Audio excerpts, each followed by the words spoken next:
So who's showing up today? I actually put on makeup for this. Did you? Why? Look at my hair. Like, who I cares? look like a person. Yeah, who do you think watches us? Yeah. Hi, I'm Omega Rex W. Hi, I'm Neil. Hey, my name is Chris. Hey, I'm Mark. Hi, I'm Melvin. Hi, I'm Matt. Wang. Team Ayoko. So we have Oh no. a teacher and a guidance counselor today to speak about their experiences with COVID-19 and how it has affected, I guess, the school system. We've been at this since March now, and when I first found out about it, it didn't seem like it was going to happen, but there was a big possibility. And when it did, I think we were all just in shock as far as like, what are we supposed to do and how do we do this?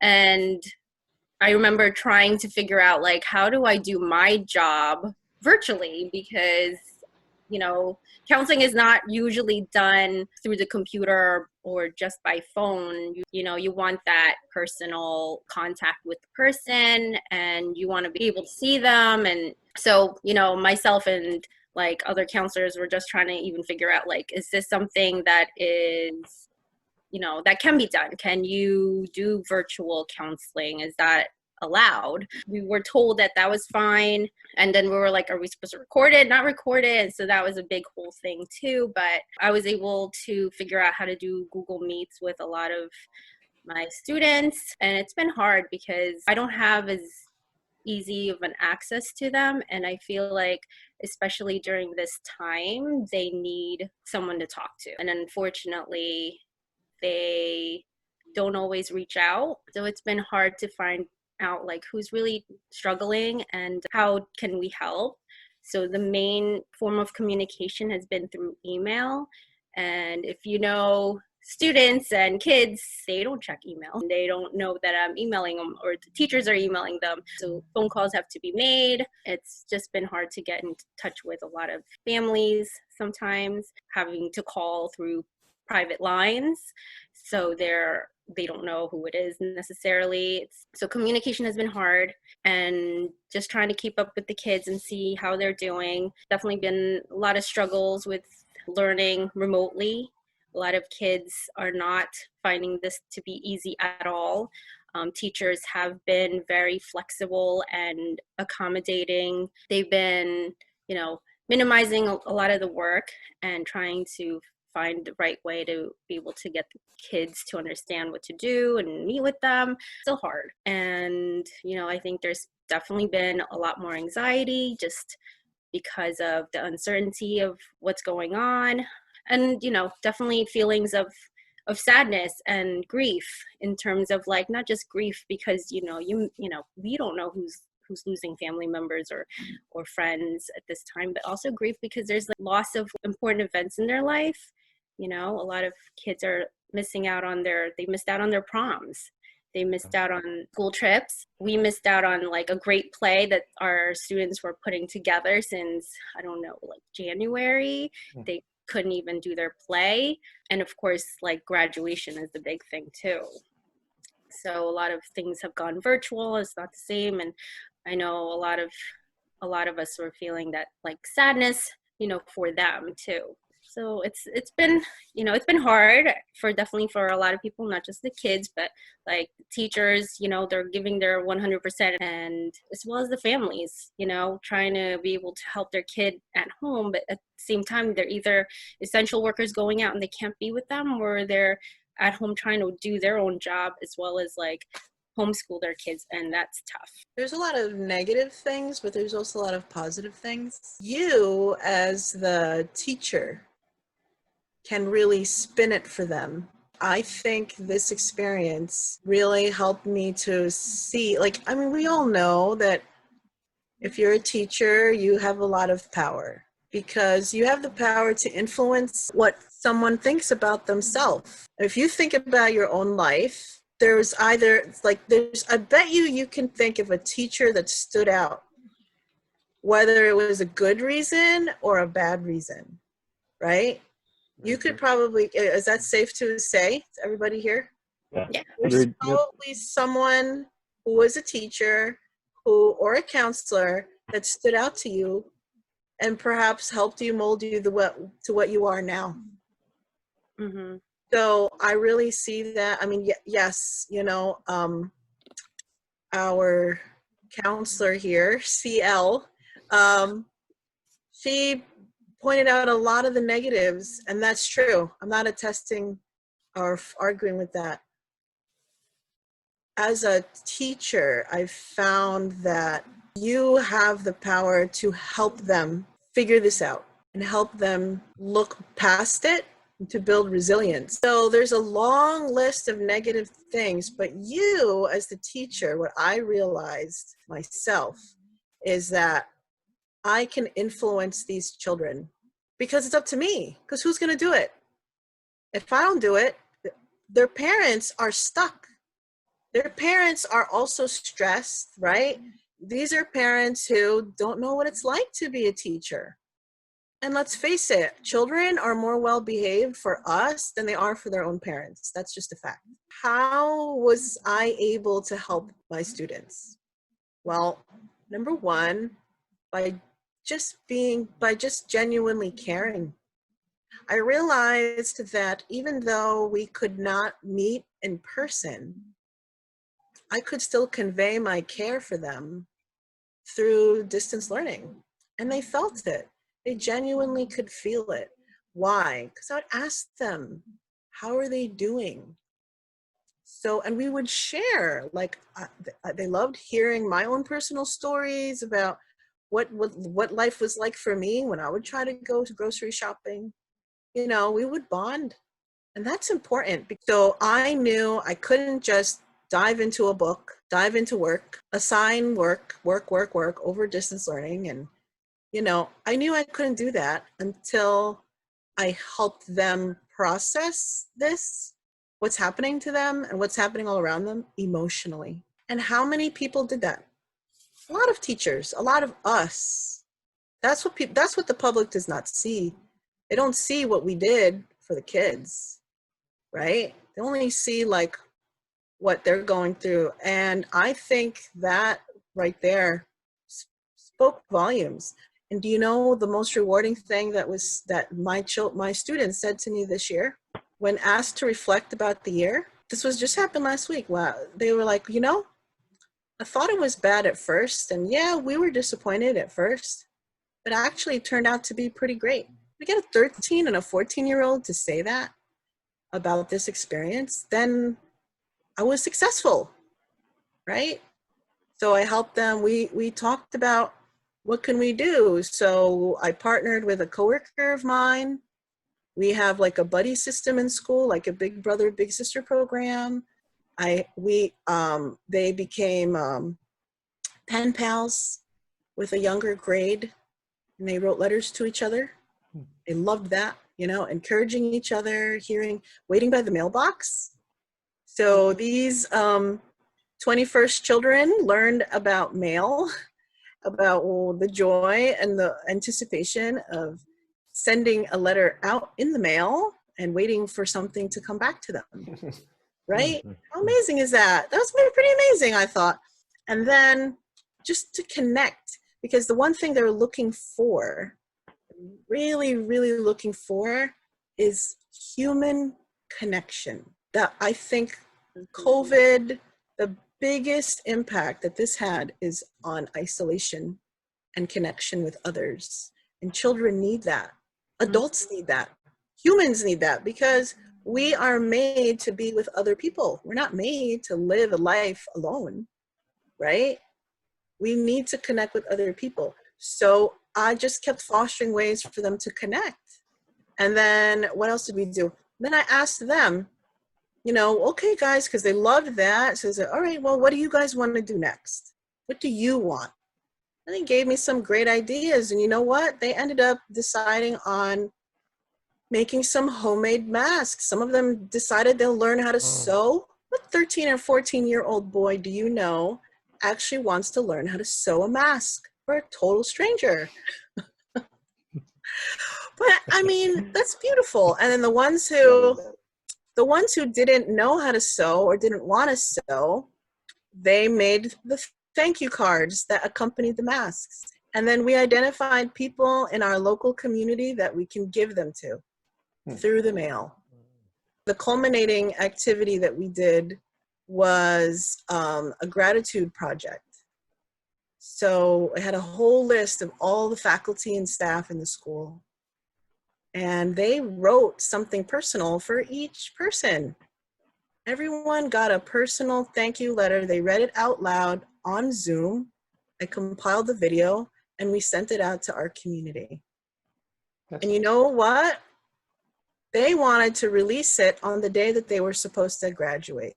That's what they wanted to do. So that's what I'm saying to you. Like, you as a teacher, if you're fortunate enough, if you're a child who is fortunate enough to have a teacher who understood this and realized this, and there are many of us out there, many of us, and nobody knows what we did.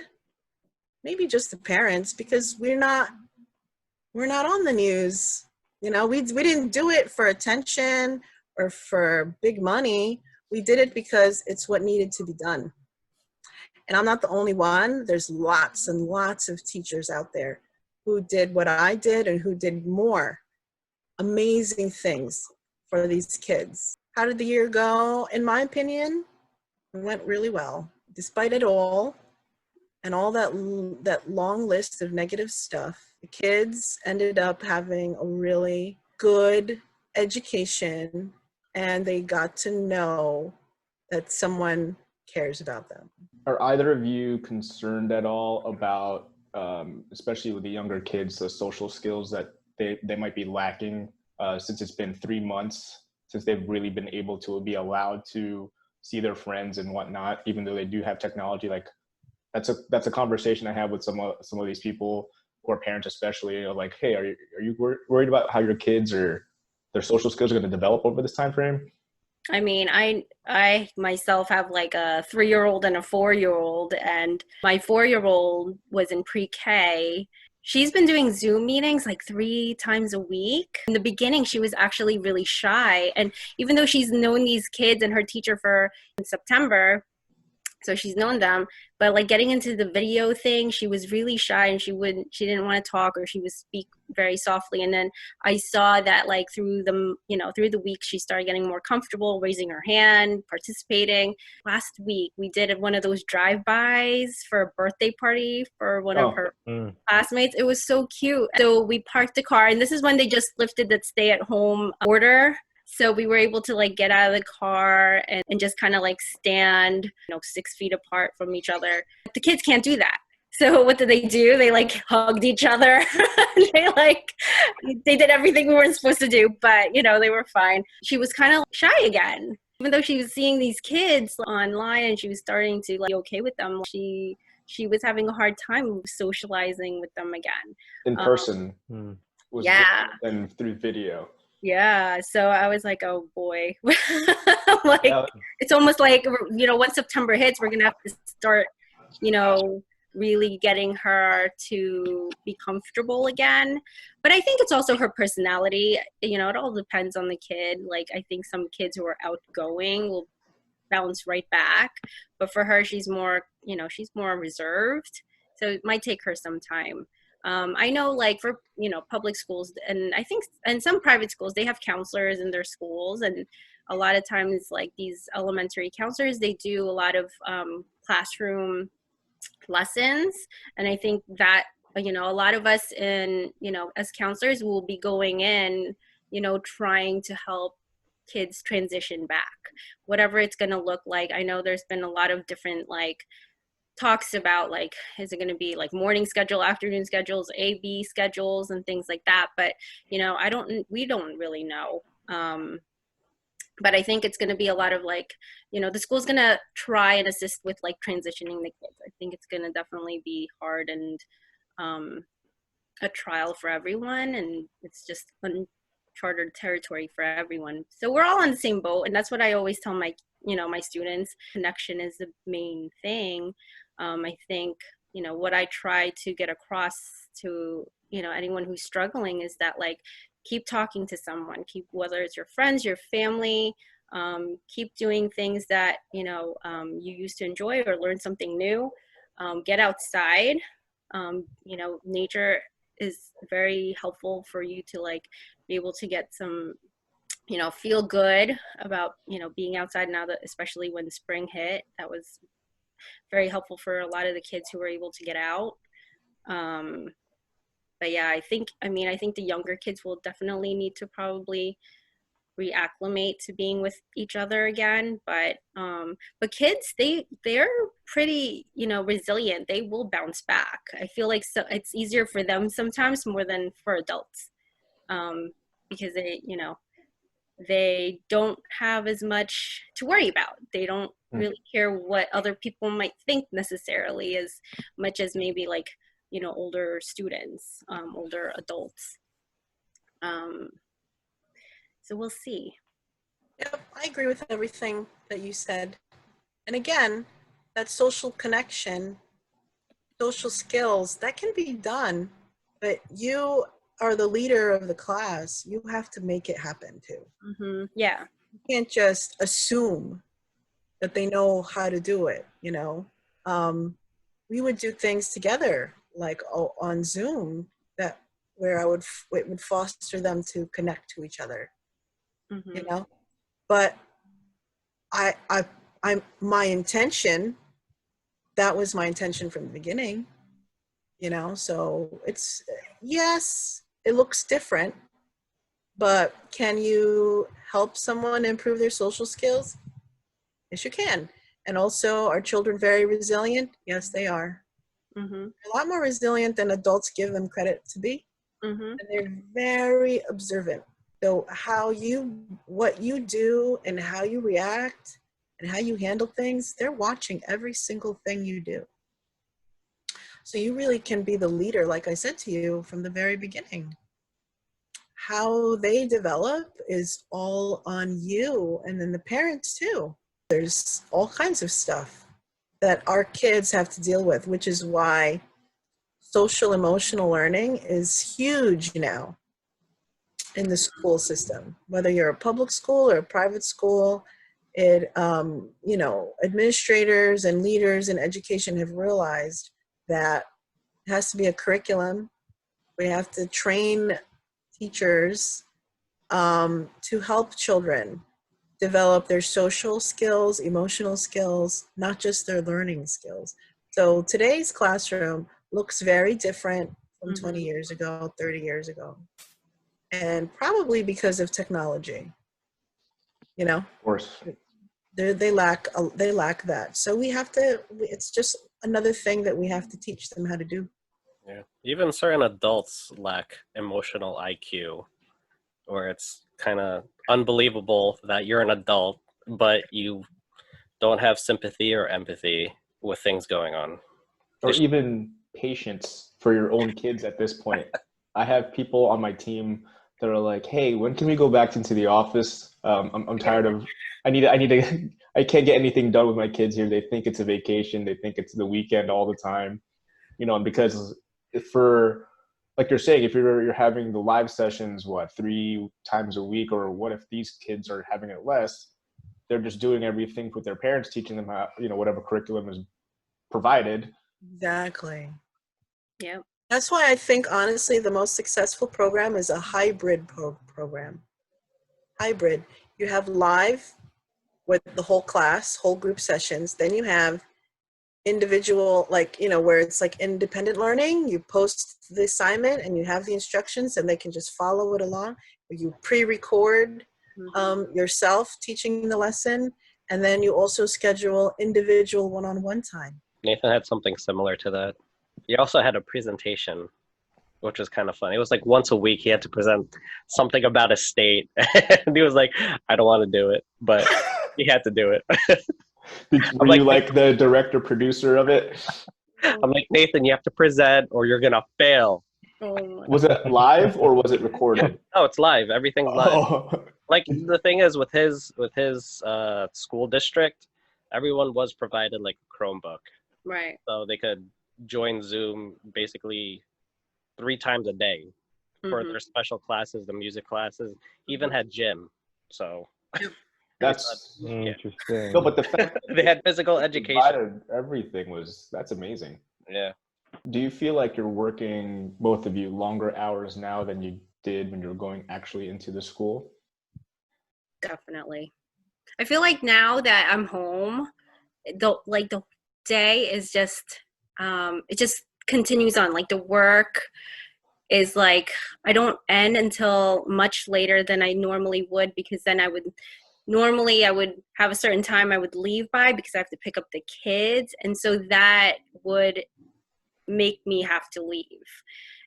But now that I'm home, I feel like I could just keep going because there's still things to do. Like there's still emails to be written and like sent out, and grades to be checked, or kids that I missed, or like meetings and meetings, lots and lots of meetings, like more meetings than I'm like used to. But yeah, like the day, and because it's so interrupted with like trying to help my own kids do work or trying to feed them lunch and lots of snacks throughout the day, like it's not continuous work, it's always interrupted, so that's why the day goes longer for me.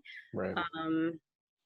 But yeah, I don't have that cutoff, which some people are really good at that still though, being at home. But I just need to finish this so that I don't forget about it tomorrow, or or it just has to be done. So it definitely feels like a lot longer for me. I think in the beginning, yes. And then I figured it out. And then when I figured it out and I changed my approach, not only did life get easier for me because I focused on what's important, life in general became more joyful, and it also became more joyful for the kids. In the beginning, it was hard.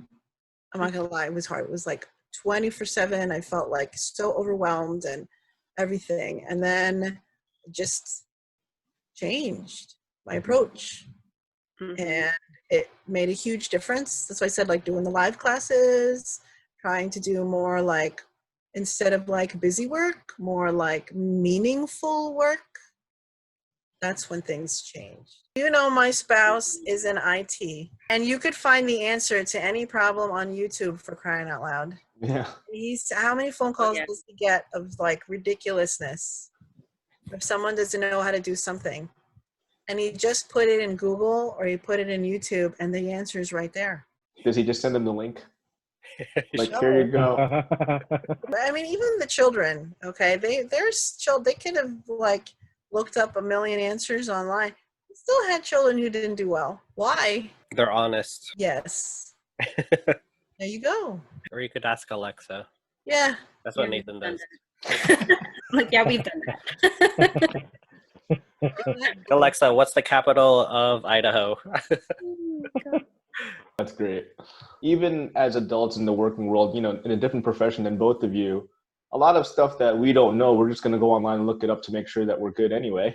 You would think and hope, but how many adults do you know actually do that? Based on Facebook statistics, about 1% actually fact check anything, any type of data. We ask Chris whenever we have IT questions. Not that hard though, right? Yeah, there's certain things that I could totally look up, but then we're like, Chris, maybe you'll be able to articulate it in a fashion then. And not only that, because he's educated and we trust that his answer is he's gonna do his due diligence to make sure that we get the right answer. Right. Yeah. And we're just lazy. Let's just put it that way. When it comes Exactly. to stuff, when it comes to stuff we know, somebody we know knows the answer, we're gonna go to that person. How do you finish anything? Like what I do with my students, when we finish something, what is your call to action? What am I calling you to do? You gotta figure it out. Number one, try to be more involved in your board of ed, your local board of ed. Some people really don't care. But you know what? Those are the people that are going to decide what happens to the money in your town. Yeah. Those are the people that's going to decide what happens to the money in your education system. It's going to be those people that are going to decide, oh, let's do this, let's do that, blah, blah, blah. If you're not educated enough to know what's going on, then they're just going to decide everything for you. Get out there and vote. vote in your local elections. Don't just come out and vote for the president once every 4 years. You have to make it known what you want.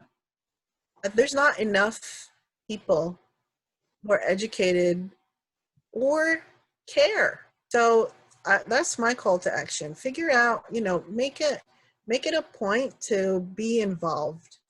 Take responsibility and, do what you can for your community. Take care of each other. Take care of our kids. Like, it definitely it takes a village to take care of our children, to help them grow, to help them be educated, not just in school but at home. A lot of the education happens at home. So I think it's important that we teach them about their social emotional wellness, and help them to be good citizens and to be respectful, to be kind, to have the compassion. We got to teach them all of those values, continue to be hopeful for a good future, and it starts with us. So I think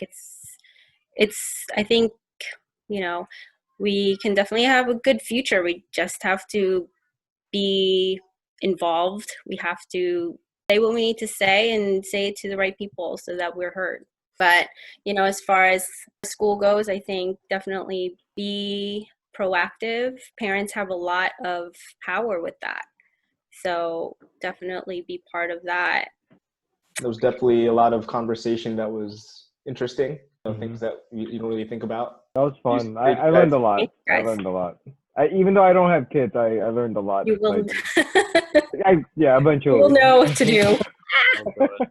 Going sideways. We'll have a lot of references, so thank you. Yes. All right, take care. All right, thank you. Guys. Thank you for having us. Wait. Are we all supposed to do this? Yes. We haven't done this in like 3 episodes. No, you gotta do it. All right, hold on. How do we do this? Driving? No, you put your fist out. Like it's like a fist bump. Fist bump. Oh. Right. There you go. All right. We should be good. Awesome. Thanks. You guys are funny. All right. Take care. Thank you. All right, bye. Thanks, guys.